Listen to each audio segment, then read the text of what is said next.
자, 여기까지가 클러치고요. 다음에는 변속기입니다. 자, 수동 변속기입니다. 변속기의 필요성을 보게 되면 엔진과 차축 사이에 회전력을 증대시킨다.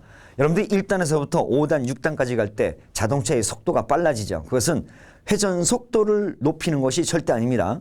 회전력을 증대시키는 역할을 하는 게 바로 변속기입니다. 따라서 엔진의 동력을 가지고 정지되어 있는 자동차를 출발시킬 때 그대로 동력을 전달하게 되면 시동 꺼집니다. 왜? 엔진의 동력의 힘보다 차가 무겁기 때문에 그렇습니다. 이것을 속도는 좀 작지만 힘을 증대시키기 위해서 우리가 변속기를 둔 겁니다. 따라서 회전력을 증대시킨다는 것이 바로 1단을 놓게 되면 엔진이 10바퀴 돌 때 예를 들어서 1단에서 기어비가 10대 1이다 싶으면 힘은 10배로 증대가 됩니다. 따라서 속도는 10배로 줄죠. 따라서 변속기의 역할은 가장 고속에다 놔도 그것은 엔진의 속도만큼 나가는 것이 아니라 그만큼 회전력을 증대시킨 거라고 보시면 됩니다. 따라서 1대1로 동력을 전달한다 하더라도 저 뒤쪽에 또는 앞쪽에 전륜이든 후륜이든 디퍼런셜 기어, 종감속 장치의 기어비가 있기 때문에 또한 그만큼 회전력은 증대가 되는데 가장 먼저 변속기의 필요성은 회전력을 증대시킨다는 거이지 회전 속도를 높이는 것이 아닙니다. 요거 시험에 잘 나옵니다. 그 다음에 엔진을 시동할 때 무브화 상태로 한다. 자, 엔진을 무브화 상태로 하는 것은 클러치도 있죠.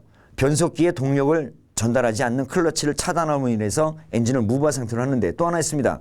클러치를 연결했다 하더라도 변속기를 우리가 N이라고 하는 중립에다 놓게 되면 클러치를 띄어도 동력은 전달돼도 변속기 자체 내에서 일단 무브화 상태, 중립을 할 수가 있다. 그 얘기입니다. 그 다음에 후진할 때 기어의 회전 방향을 바꿔주는 겁니다. 변속기에서. 따라서 전진만 하는 것이 아니라 후진도 필요하기 때문에 변속기의 역할은 후진을 시키기 위해서도 필요하다. 이 세 가지 여러분들 알고 계시기 바랍니다. 자, 그리고 수동 변속기의 구비 조건입니다. 소형 경량이면서 고장이 없고 다루기 쉬울 것. 그 다음에 조작이 쉽고 신속하고 확실하고 정숙하게 작동돼야 된다는 거. 그 다음에 단계가 없이 연속적으로 변속이 될 것. 1단에서 반드시 2단 가야 되고 반드시 3단 가야 되고 순서대로 그렇게 단계적으로 가는 것이 아니라 1단에서 3단도 갈 수가 있다는 겁니다. 왜? 관성만 좋다면. 그렇죠? 관성만 맞다면 회전 속도의 비율만 맞다면 단계 없이 건너뛰어도 괜찮다. 그것입니다. 그 다음에 전달의 효율이 좋을 것. 100을 줬으면 100이 그대로 다 바퀴로 써먹어야 되는데 변속기 자체 내에서 소모되는 그런 양이 있으면 안 된다. 그 얘기입니다. 따라서 변속비를 구하는 공식은 변속기 주축의 회전 속도분의 엔진 회전 속도 또는 기어 이빨로서 이제 변속비를 구하는 것입니다. 주축 기어의 일수분의 부축 기어 일수 곱하기 부축 기어 일수분의 주축 기어 일수 하게 되면 변속비가 나옵니다. 따라서 여러분들 요 관계되는 계산 공식은 기출 문제에서 여러분들이 한번 살펴보시기 바랍니다. 굉장히 쉽습니다. 자, 그리고 동기물림 변속기의 특징입니다. 자, 우리 자동차에 쓰여지는 모든 그 수동 변속기는 다 동기물림식입니다. 변속을 조작할 때 소리가 나질 않습니다. 1단에서 2단으로 넘어갈 때 이렇게 하거나 또는 중립에서 1단을 기어넣을 때 으르륵 하거나 이런 소리가 나질 않습니다. 그 소리 나지 않는 것이 바로 싱크로나이저링이라는 것을 두게 되는데 그런 걸 보고 바로 우리가 동기물림이라고 합니다. 같이 물려준다는 거. 일정 부하형은 동기되지 않으면 변속 기어가 물리지 않습니다. 변속 조작할 때 더블 클러치 조작이 필요 없습니다. 만약에 싱크로나이저링이라든가 이런 것들이 없으면 더블 클러치 조작이라는 것이 뭐냐면 동력을 줬다 뺐다 해가지고 그 기어의 이빨을 멈추고 있는 기어와 회전하고 있는 기어의 이빨을 거의 맞추려고 노력을 하는 것입니다. 근데 이렇게 해서 맞춰야만이 쑥 들어가는데 기어가 물리는데 이 사이에 동기물림식에서 싱크로나이저링이라는 것이 있는데 이 싱크로나이저링이 이 회전비를 계산하죠. 계산해서 자연스럽게 부드럽게 들어갈 수 있도록 하는 것이 바로 동기물림식의 특징입니다. 관성 고정형은 자동차에 가장 많이 사용한다 이랬습니다. 이거 참고적으로 알고 계시고요. 변속을 할 때 기어가 잘 물리지 않는 경우가 있습니다. 이때는 컨트롤 레버가 불량하거나 또는 싱크로나이저링이 마모됐거나 바로 이 싱크로나이저링의 역할이 기어가 잘 물리게 한다고 했는 건데 이것이 마모가 되다 보면 잘 물리지가 않겠죠. 그리고 싱크로나이저링의 스프링이 약화됐거나 또는 클러치의 차단이 불량했을 때에 변속 기어가 잘 물리지 않습니다. 이거 알고 계시기 바랍니다. 자, 기본적인 것만 지금 공부하고 있습니다. 자, 그 다음에 자동 변속기입니다. 자동 변속기는 말 그대로 각 단의 변속을 자동으로 해주는 것입니다. 유압으로서 토크 컨버터에서 스테이터의 일방향 클러치가 양방향으로 회전하는 결함이 발생되면 출발은 어려우나 고속 주행은 가능하다. 굉장히 어려운 얘기죠. 자, 수동 변속기에서는 동력을 전달하고 차단해 주는 것이 클러치라는 것이 있었습니다. 디스크를 써서. 그러나 자동 변속기에서는 이와 같이 토크 컨버터라고 하는 이 자동 그 클러치가 있습니다. 유압 클러치. 이 안에서 일어나는 것을 이야기하는 것입니다. 스테이터, 펌프, 임펠러 이 세 가지가 구성품으로 되어 있는데 이건 여러분들 나중에 세부적으로 한번 공부해 보시기 바랍니다. 자, 그리고 자동 변속기 TCU, 자동 변속기의 그 컴퓨터입니다. TCU로 입력되는 신호에는 수온 센서라든가 또는 TPS, 트로틀 포지션 센서, 그다음에 이니비터 스위치, 내가 몇 단을 놨느냐에 따른 그 위치를 감지하는 스위치를 하고 우리는 이니비터 스위치라고 합니다. 그다음에 펄스 제너레이터 A와 B가 있습니다. 그다음에 점화 코일 신호, 가속 스위치 신호, 그다음에 킥다운 서버 스위치 신호, 그다음에 차속 센서, 오버드라이브 스위치 신호, 유온 센서 신호 등이 입력된다는 거 이거 알고 계시고요. 좀 복잡합니다. 자, 그리고 자동 변속기 TCC입니다. 이거 접촉 및 해제, 제어 신호로 필요한 엔진 센서는 스로틀 위치 센서다. 참고적으로만 알고 계시기 바랍니다. 자, 유체 클러치와 토크 컨버터, 이제 동력을 전달하는 일종의 그 클러치에 관계돼서 얘기 나옵니다.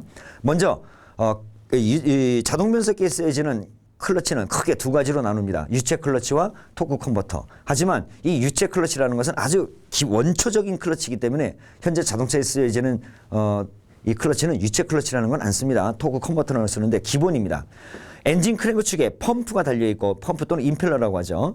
변속기 입력 축에는 터빈이라고 있습니다. 런너라고 하는데 이 사이에 오일의 맴돌이 흐름을 방지하기 위해서 가이드링을 둔다는 거 이것이 바로 유체 클러치고요. 토크 컨버터는 엔진 크랭크 축에 펌프를 두고 변속기 입력 축에 터빈을 두고 그 사이에 스테이터를 두는 것이 바로 토크 컨버터입니다. 이게 달라요. 그래서 이 가이드링은 오일을 한쪽 방향으로만 보내주는 것을 하는데 토크 컨버터에서는 방향을 바꿔서 다시 펌프로 돌려보내서 힘을 증가시키는 이런 것이 바로 토크 컨버터입니다. 한번 읽어보겠습니다. 이 세 가지 알고 계세요. 유체 클러치의 구성 부품은 펌프, 터빈, 가이드링, 그 다음에 토크 컨버터에서는 펌프, 터빈, 스테이터 이렇게 세 가지 있다는 거 알고 계시고요. 회전력 변화율은 미끄럼 때문에 1대1이 되지 못한다. 미끄럼 값은 약 2에서 3%며 전달 효율은 약 98% 정도가 바로 유체 클러치의 특징입니다. 그래서 유체 클러치 펌프의 회전 속도를 MP라고 하고 터빈의 회전 속도를 NT라고 하면 미끄럼률은 이와 같은 공식으로 나타날 수가 있습니다. 회전력의 크기는 미끄럼률 S가 클수록 속도가 커진다 그랬습니다. 속도비가. 자, 요거 알고 계시기 바랍니다.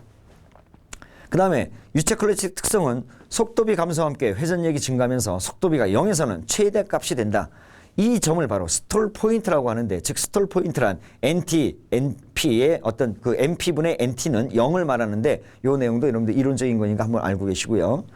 유체 클러치의 오일의 구비 조건을 보겠습니다. 중요한 겁니다. 점도가 낮아야 되고 그 다음에 비중이 커야 되고 그 다음에 착화점이 높아야 되고 내산성이 크고 유성이 좋으면서 비등점이 높아야 되고 응고점이 낮아야 되고 윤활성이 커야 된다는 거 여러분들 이거 암기하고 계시기 바랍니다. 자, 그 다음에 두 번째로 토크 컨버터가 나오는데 자동차에 사용되고 있는 클러치입니다. 크랭크 축에 연결되는 펌프가 있고 변속기 입력 축에는 터빈이 있습니다. 그리고 그 사이에 오일의 흐름 방향을 변화시켜서 회전력을 증대시키는 스테이터가 있습니다. 이것이 바로 전부 다가 하우징 어떤 케이스 안에 들어가 있다 이겁니다. 따라서 이 케이스 전체가 돌면서 그 안에서 펌프와 터빈이 스테이터가 있다는 거 알고 계시기 바랍니다. 펌프와 터빈의 날개 형상은 유체 클러치는 평판으로 각각 중심에서 방사선 상으로 설치되어 있으나 토크 컨버터는 3차원적인 각도로 완만하게 휘어져 있어 그 형상이 아주 복잡하다. 내부가 상당히 복잡하게 되어 있습니다. 그 다음에 토크 컨버터에서 클러치 포인트일 때 스테이터, 펌프, 터빈이 같은 속도, 같은 방향으로 회전한다. 알고 계시기 바랍니다. 전체 덩어리가 다 돌아갑니다. 그래서 토크 변환기 효율은 속도비 곱하기 토크비다. 이것도 참고로 알고 계시기 바랍니다. 자, 그 다음에 유성기어 장치가 있습니다. 변속기 안에서 유성기어 장치가 있어요. 유성기어라고 하는 것은 링기어, 썬기어, 유성기어, 그 다음에 이 유성기어들을 잡고 있는 유성기어, 캐리어로 구성되어 있다는 거 알고 계시기 바랍니다. 링기어를 증속시키고자 할 때 썬기어를 고정하고 유성기어, 캐리어를 구동시키면 증속이 되고 링기어의 증속은 다음 공식으로 설치된다. 공식 알고 계시기 바랍니다. 그 다음에 역회전을 시키고자 할 때는 어떤 거냐. 유성기어 캐리어를 고정시키고 썬기어로 회전시키면 링기어가 역전이 된다. 거꾸로 돌면서 증속이 된다. 요거 암기하고 계시기 바랍니다. 자동 변속기에서 최종적으로 동력이 어떻게 나가고 어떻게 증석이 되고 하는 내용들이 바로 이 유성기어 장치입니다. 상당히 복잡한 내용인데 여러분들 나중에 한번 참고적으로 문제를 풀면서 살펴보시기 바랍니다. 자, 그 다음에 유성기어 캐리어를 고정하고 링기어로 회전하면 썬기어가 역전 감속한다. 요거 알고 계시기 바랍니다. 직결시킬 경우 동력을 직결시킬 경우 썬기어, 유성기어 캐리어, 링기어 3요소 중에서 2개의 요소를 고정하면 동력은 직결로 연결된다. 전부 다 암기하셔야 될 내용입니다. 그 다음에 복합 유성기어 장치의 종류는 라비녀 형식, 그 다음에 심프슨 형식. 요건 한번 참고로만 읽어보셔도 됩니다. 쭉 한번 읽어보시고요. 쭉 내용 읽어보시기 바랍니다. 그 다음에 유압 제어 장치가 있습니다. 유압 제어 장치는 크게 오일 펌프, 변속기 내의 모든 동력의 전달은 오일로서 가해지는 것이기 때문에 가장 기본적으로 오일 펌프가 있어야 됩니다. 그 다음에 거버너 밸브가 있어야 되고 밸브 바디 등으로 구성되어 있다. 이 세 가지 알고 계시기 바랍니다. 유압 제어 장치. 가장 먼저 오일 펌프는 유압 조절 장치 유압원으로서 적당한 유압과 유량을 공급해야 된다. 그 유압에 가지고 우리가 밸브를 움직여서 디스크를 접착시키고 해체시키고 하는 그런 내용입니다. 따라서 동력을 전달하고 차단하겠죠. 자, 그 다음에 거버너 밸브는 유성기어 유닛의 변속이 그때의 주행 속도에 적응되도록 한다. 즉 거버너 밸브에 의해서 시프트 업이나 또는 시프트 다운이 자동적으로 이루어진다. 기어가 단수가 자동으로 올라가거나 자동으로 내려가는 것이 바로 거버너 밸브의 역할이다. 알고 계시기 바랍니다. 자, 이 밸브 바디가 나오는데 이 밸브 바디는 오일 펌프에서 공급된 유막을 각 부로 공급하는 유압 회로를 형성하면서 그 종류에는 매뉴얼 밸브, 이 매뉴얼 밸브는 우리가 자동차에서 시프트 레버를 움직일 때 그때 몇 단 D라든가 또는 R이라든가 N이라든가 이렇게 움직일 때 가장 첫 번째로 움직이는 밸브를 우리 매뉴얼 밸브라고 하는 것입니다. 그 다음에 스로틀 밸브, 압력 조정 밸브, 시프트 밸브, 거버너 밸브 등으로 구성되어 있다. 매뉴얼 밸브는 변속 레버의 조작에 의해 작동되는 수동 밸브이면서 변속 레버와 링크로 연결돼서 레버의 움직임에 따라 라인 압력을 앞, 뒤에 서버 기구나 클러치 등으로 이끌어서 P, R, N, T, L의 각 레인지로 바꿔주는 역할을 한다. 그랬습니다. 다음에 스로틀 밸브는 라인 압력을 가속 페달을 밟는 정도, 다시 말해서 스로틀 밸브의 열림 정도에 비례하는 유압 또는 흡기 다이관 내의 부압에 반비례하는 유압으로서 변환시키는 것이 바로 스로틀 밸브입니다. 자동 변속기 밸브 바디에 들어가 있습니다. 그 다음에 압력 조정 밸브라는 것이 있습니다. 오일 펌프에서 발생하는 유압이 최고값을 규정하고 또 그 각 부분으로 보내주는 유압을 적절하게 조절하는 건데 그때의 주행 속도와 엔진 회전 속도에 알맞는 압력으로 조정하면서 그 다음에 엔진이 정지되었을 때 토크 컨버터의 오일이 역류하는 것을 방지하는 것입니다. 우리가 변속기가 뒤에 들어가 있다 하더라도 악셀레터 페달을 밟지 않으면 오일이 자연스럽게 압력이 해체되면서 순환하게 되는데 이때의 역할, 그런 것이 바로 압력 조정 밸브다.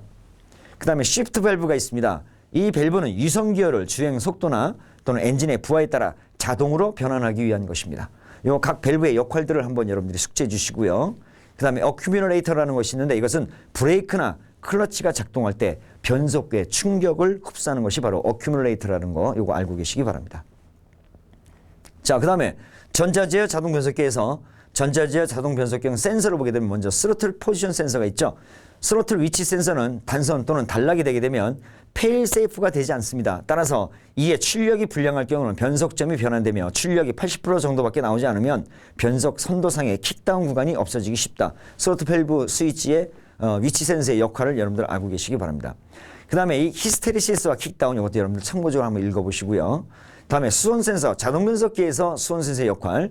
엔진 냉각수 온도가 50도씨 미만에서는 오프가 되고 그 이상에서 온으로 돼서 컴퓨터 TCU로 입력시킵니다. 따라서 그때에 따라서 유압을 변환시킬 수 있다는 것이 변속기의 킥다운과 그 다음에 킥다운 시키고 또 킥업 시키고는 어떤 그런 내용들을 수온 센서의 온도도 상당히 중요하다는 거 알고 계셔야 합니다. 변속기 내 오일의 온도가 그만큼 중요하다는 내용입니다.